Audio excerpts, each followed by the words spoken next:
Halo sahabat sastra, kembali lagi bersamaku Konita Maharani dalam materi Sejarah Perkembangan Komputer. Untuk mengetahui materi hari ini, jangan di-skip ya. Komputer adalah alat yang dipakai untuk mengolah data menurut perintah yang telah diprogram. Komputer menjadi suatu alat yang sangat dibutuhkan di era digital seperti sekarang ini. Komputer pertama kali digagas oleh Charles Babbage pada tahun 1822 dengan mesin penghitung cepat bernama The French Engine. Kemudian dikembangkan menjadi Analytical Engine pada tahun 1833 yang menjadi cikal bakal komputer digital serbaguna. Kini, komputer berkembang sangat pesat dan terbagi dalam 5 generasi, dari mesin berukuran besar hingga perangkat modern yang praktis digunakan dalam kehidupan sehari-hari. Nah, adapun pengertian dan fungsi komputer menurut para ahli ialah yang pertama ada pengertian komputer menurut Sanders pada tahun 1985.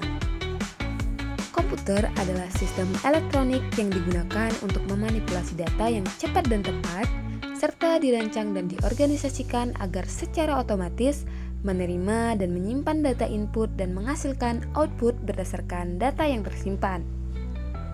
Adapun fungsi komputer menurut Robert H. Blismer adalah yang pertama dapat menerima input, dapat memproses input sesuai programnya, menyimpan perintah dari hasil pengolahan, dan menyediakan output dalam bentuk informasi.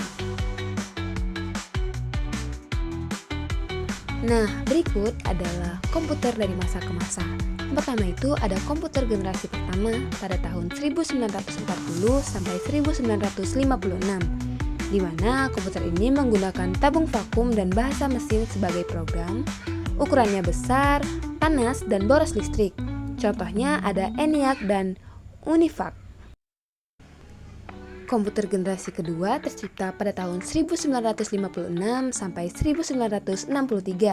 Komputer ini memakai transistor yang lebih kecil dan efisien, mulai menggunakan bahasa pemrograman tingkat tinggi seperti Fortran dan COBOL, membuat komputer lebih cepat dan lebih kecil.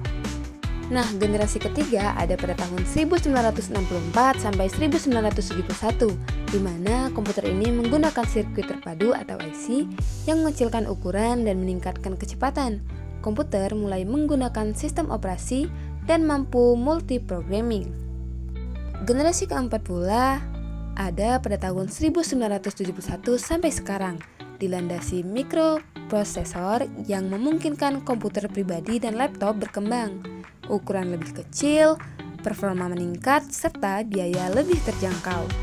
Dan generasi kelima atau masa depan dan kini berkembang, fokus pada kecerdasan buatan atau AI, komputasi paralel, dan teknologi komputasi terbaru seperti kuantum dengan tujuan komputer yang lebih cerdas dan efisien.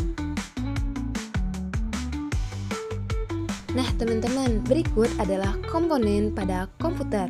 Yang pertama ada hardware atau perangkat keras, yang kedua ada software atau perangkat lunak, yang ketiga ada brainware, yang keempat ada prosedur, yang kelima ada basis data, dan yang keenam ada jaringan komputer dan komunikasi data. Oke teman-teman, jadi kesimpulannya adalah komputer adalah perangkat elektronik yang berfungsi mengolah, menyimpan, dan menyajikan data sesuai instruksi, sehingga menjadi kebutuhan penting di era modern. Perkembangannya dimulai dari gagasan Charles Babbage pada tahun 1822 hingga kini melalui 5 generasi, dari tabung vakum hingga kecerdasan buatan dan komputasi kuantum. Evolusi ini membuat komputer semakin kecil, cepat, efisien, dan mudah diakses. Sistem komputer terdiri dari perangkat keras, perangkat lunak, brainware, prosedur, basis data, dan jaringan yang saling terintegrasi, sehingga komputer berperan besar dalam mendukung transformasi digital dan kehidupan manusia sehari-hari. Nah, segitu aja nih pemaparan materi tentang sejarah perkembangan komputer. Terima kasih telah menonton dan semoga bermanfaat. Aku Konita Maharani, pamit undur diri. Wassalamualaikum warahmatullahi wabarakatuh. Thank you for watching semuanya.